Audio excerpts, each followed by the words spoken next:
तो बेटा चलो अब इस कहानी का पार्ट 2 मैं आपको सुनाता हूँ।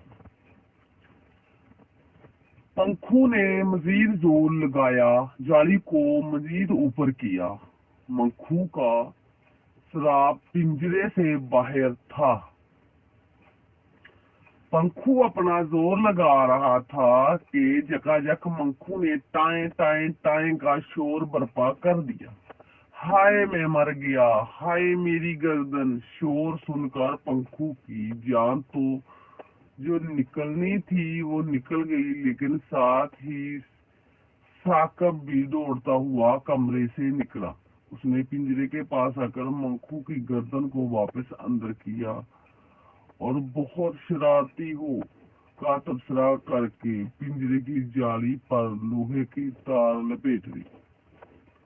पंखू ने एक खफा नजर साकब पर डाली और एक गुस्से की नजर मंखू पर डाली, फिर सर झुका दिया। साकब ने दोनों को बाजरा डाला, पिंजरे की मजबूती को जांच कर चल दिया। देखा तुमने क्या किया, तुम्हारी वजह से ये लोहे की तार पिंजरे के गिर्द लिपट दी गई है। तुम्हें मैंने कहा था ना कि पूरा जोर लगाकर बाहर निकल जाना, लेकिन तुमने अपनी ही की टाएं टाएं टाएं मचा दी। साकब के अंदर जाते ही पंखू मंखू पे बरस पड़ा। मुझे लगा कि जब वो बच्चा हमें इतनी तकलीफ में देखेगा तो फिर खुद ही आजादी दे देगा। मंखू ने अपनी हांकी। पागल हो तुम, अगर तुमने हमें आजाद ही करना होता तो वो हमें पकड़ता ही क्यों। मंकू का दिल चाहा कि वो अपना सर पीट ले। अरे अच्छे भैया, अब तुम ना रूठो, मैं तुम्हें तरकीब बताता हूँ, इस पर अमल करके हम जरूर निजात हासिल कर लेंगे। मंकू ने शर्मिंदा लहजे में अपने किए पशेमानी जाहिर की। अब तुम क्या तरकीब ज़हन में सोचकर बैठ गए हो, पंखू ने गजबनाक होकर पूछा। मंखू अपनी चोंच पंखू के कान के पास ले गया और अपनी तरकीब निजात बताई।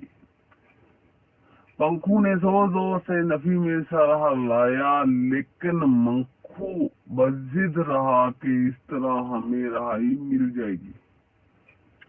बिलाखिर पंखू को मानने ही पड़ी। थोड़ी ही देर बाद दोनों भाई अपने पंख फड़फड़ाने लगे और वक्त के साथ इस फड़फड़ाने में तेजी आ गई। यूं लगता था जैसे छोटे से पिंजरे में भूचाल आ गया हो। साकिब दौड़ा दौड़ा कमरे से आया।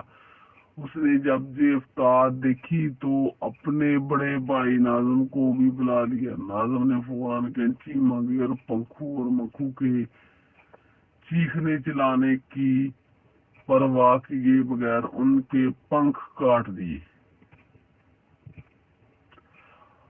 अब जे अगर पिंजरे से निकल भी गए तो उड़ नहीं सकेंगे। नाजम ने साकब को हौसला दिया तो दोनों भाई कमरे में चले गए। पंखू को अपने पंख बहुत अजीज थे। अब वो हिचकियों से रो रहा था, जबकि मंखू अभी भी ढीर ही था।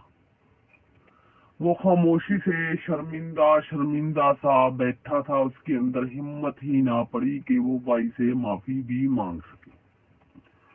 बहुत दिन बीत गए।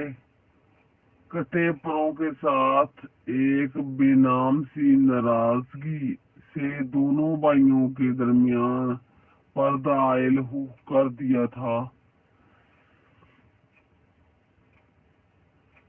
साकब बाजरा पानी डालने आता तो मंखू मानूस सी हरकतें करता, प्यारे साकब की उंगली पर काट लेता, जबकि पंखू मुंह बनाकर एक तरफ खड़ा रहता। मंखू सुबह सवेरे उठकर पानी को चूंज में भरता, फिर अपने ऊपर फेंकता, उसके बाद अपने परों को छिटक कर ताजा दम हो जाता, जबकि पंखू एक तरफ खड़ा रहता। इतने दिनों में दोनों परिंदों के पर भी नए आ गए। मंखू सोचता था कि वो साकब को खुश करके रिहाई हासिल कर लेगा। पंखू समझता था कि ऐसा नहीं हो सकता। खैर दोनों अपनी अपनी करते रहे। एक दिन शाम में साकब के घर वाले करीबी अजीज के घर गए। साकब घर में अकेला था। न जाने उसके मन में क्या समझ उसने पिंजरे में बाजा डाला। मंखू ने हमेशा की तरह उसकी उंगली पर प्यार से काटा तो साकब ने भी उसके सर को सहला दिया। फिर साकब ने मंखू को पकड़कर बाहर निकाल दिया और जाकर मंदिर पर बैठा दिया। ना तुम हंसते हो ना बोलते हो, तुम खुश नहीं लगते, यूं कड़वाड़ जाओ, साकब ने पंखू को कहा। पंखू को बहुत खुशी हुई। मंखू बिल्कुल सहम गया। अगर पंखू जाता तो सारी जिंदगी वो इस पिंजरे से ना निकल सकता था। पंखू मंखू से बड़ा था। मंखू उसे सही समझाता था। जब जहाँ मुंह बनाता हो वहाँ मैं हंसने लग जाता हूँ, जहाँ बोलना हो वहाँ चुप कर जाता हूँ। मुझे पंखू भैया की बातों नसीहतों पर अमल करना चाहिए। मैं गलत करता हूँ, मैं छोटा हूँ और वो हमेशा मेरी गलतियाँ नजरअंदाज कर देते हैं। मैं नाजायज फायदा उठाता हूँ। पंखू बस रोने ही लगा था कि ऊपर से पंखू के फड़फड़ाने की आवाज आई। उसने देखा कि पंखू साकब के सर पर मंडला रहा था, फड़फड़ा रहा था। और साकब अगर हाथ से खुद को बचाने की कोशिश करता तो पंखू जोर से उसके हाथ पर काट देता। मंखू को समझ नहीं आ रहा था कि आखिर ये हो क्या रहा है। इतने में पंखू ने लड़ते लड़ते आवाज लगाई, ओ मंखू आ जाए। साकब ने पंखू को निकालते वक्त पिंजरे का दरवाजा बंद नहीं किया था।